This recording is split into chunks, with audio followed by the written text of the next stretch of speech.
अयोध्या के पहले वो घाघरा नदी कहलाती है और अयोध्या के बाद भी घाघरा नदी कहलाती है। सिर्फ अयोध्या में उन्हें सरयू जी कहा जाता है और ये आज से नहीं, त्रेता युग से कहा जा रहा है। पूरी दुनिया में केवल एक ऐसी नदी सबसे छोटी जो केवल अयोध्या में बहती हो।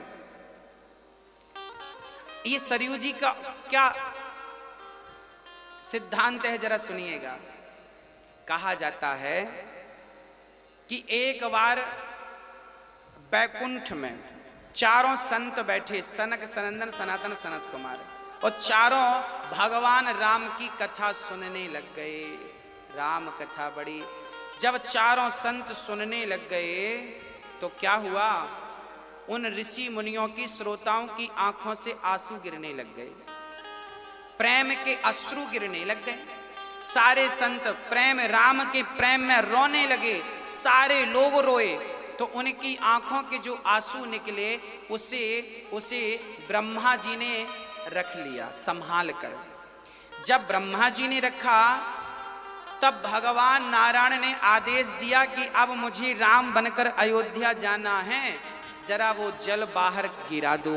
तो संतों के वही प्रेम कथा, प्रेम के आंसू जो थे वही अयोध्या में छोड़ दिया गया। तो वह प्रेम के आंसू ही सरयू बन करके बह रहे हैं। इसलिए गोस्वामी जी कहते हैं कि कोटि कल्प काशी बसे, मथुरा कल्प हजार, एक निमिष सरयू बसे, तुले न तुलसी दास। कोटि कल्प, करोड़ों साल तक काशी में रहने का जो पुण्य है, मथुरा में रहने का, हजारों साल मथुरा में रहने का जो पुण्य है, वही पुण्य केवल सरयू में एक मिनट, एक घड़ी अर्थात 24 मिनट 12 मिनट कोई अयोध्या में गुजार ले और सरयू के किनारे बैठ जाए, 10 मिनट ही सही, तो जो पुण्य उसे 10 मिनट में अयोध्या में मिलेगा वही पुण्य यहाँ 1000 साल में मिलेगा। और काशी में करोड़ों साल बैठेगा तो जो पुण्य इकट्ठा होगा। अर्थात सबसे अधिक महिमा गोस्वामी जी ने सरयू मैया की गाई और अयोध्या धाम की गाई। अयोध्या की जितनी महिमा है उतनी ही महिमा श्री धाम वृंदावन की है। हाँ, ऐसा गोस्वामी जी गा रहे हैं और बड़ा सुंदर दर्शन हुआ है। राम धूल यमुना सरयू के तट पर पता क्या हुआ, बालू पर लेट गए राम जी, पूरे शरीर में बालू लिपटी, राम लक्ष्मण भरत शत्रुघ्न के, और वो चल रहे हैं। ठुमक चलत रामचंद्र बाजत पैजनिया पाँव में, छोटी छोटी पायल बज रही है और ठुमक ठुमक के राम जी चल रहे हैं। सारा नगर राम की इस दिव्य लीला को देख रहा है। आज वो ब्रह्म राम बन करके सरयू के तट पर बालू पर लेट रहे हैं। यही आनंद है भक्तों, यही राम कथा का आनंद है। अब क्या हुआ जरा आगे चल करके समझते हैं। जब थोड़ा बड़े हुए राम जी तो गुरु गृह गयऊं पढ़ने रघुराई, अल्पकाल विद्या सब पाई। गुरु गृह पढ़न गयऊं रघुराई, अल्पकाल विद्या सब। क्या पढ़ने गए राम जी? जब बड़े हुए, लगभग 7 वर्ष के हो गए, तब राम जी पढ़ने गए। और पढ़े क्या, उनका यज्ञोपवीत संस्कार हुआ। जिनकी श्वास में वेद चल रहे हों, आज वो भला क्या पढ़ेंगे, पर फिर भी एक नियम निभा रहे हैं। भगवान कह रहे हैं कि मैंने भी गुरु बनाकर पढ़ाई की, तुम भी पढ़ाई करना। अच्छा, भगवान ने क्या पढ़ा, क्या पढ़े भगवान? अच्छा, आप लोग कितने पढ़े लिखे हैं कैसे पता चलेगा? आप पढ़े लिखे हैं कैसे पता चलेगा, बताओ कैसे पता चलेगा? आपके माथे पे लिख जाएगा कि आपने पीएचडी कर ली ना। पढ़ा लिखा उसी को समझिए जिसके भीतर संस्कार हों। कौन से संस्कार? बोले प्रातःकाल उठ के रघुनाथा, मात पिता गुरु नावहि माथा।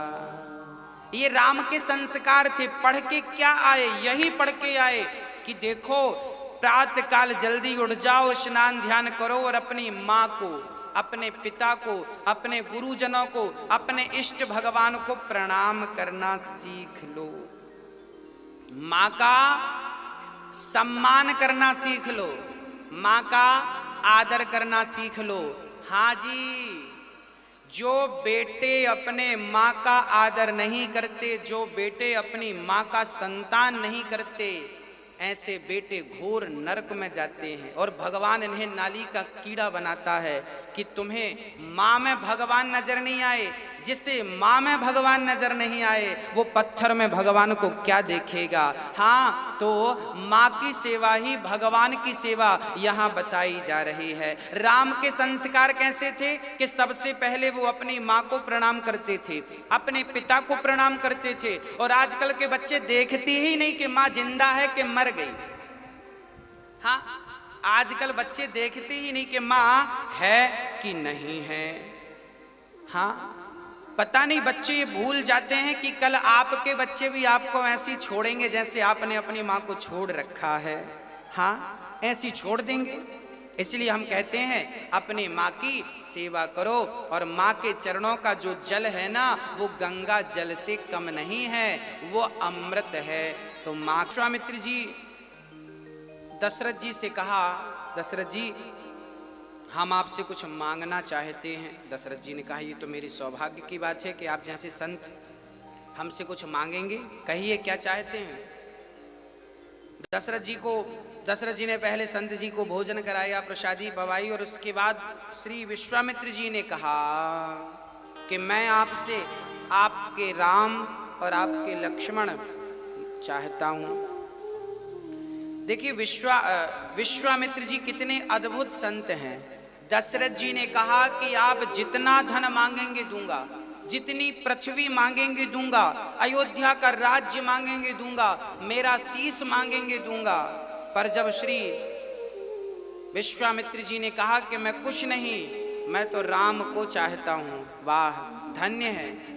वही भगवान का भक्त है जो भगवान के सिवा संसार की किसी वस्तु में मन ना लगाए, वही भगवान का सच्चा भक्त कहा जा सकता है। जिसके सामने कई बार ना आप लोग लॉलीपॉप में फंस जाते हैं। आपको थोड़ा धन मिल गया, थोड़ा सा पद मिल गया, थोड़ी सी प्रतिष्ठा मिल गई, आपको लगता है बड़ी कृपा है भगवान की। ना, ये तो भगवान का लॉलीपॉप है। जब माँ अपने बच्चे को अपनी गोद से उतारना चाहती है ना, तो लॉलीपॉप दे देती है, बच्चा उसे चूसने लगता है और माँ काम पे लग जाती है, काम कर लेती है।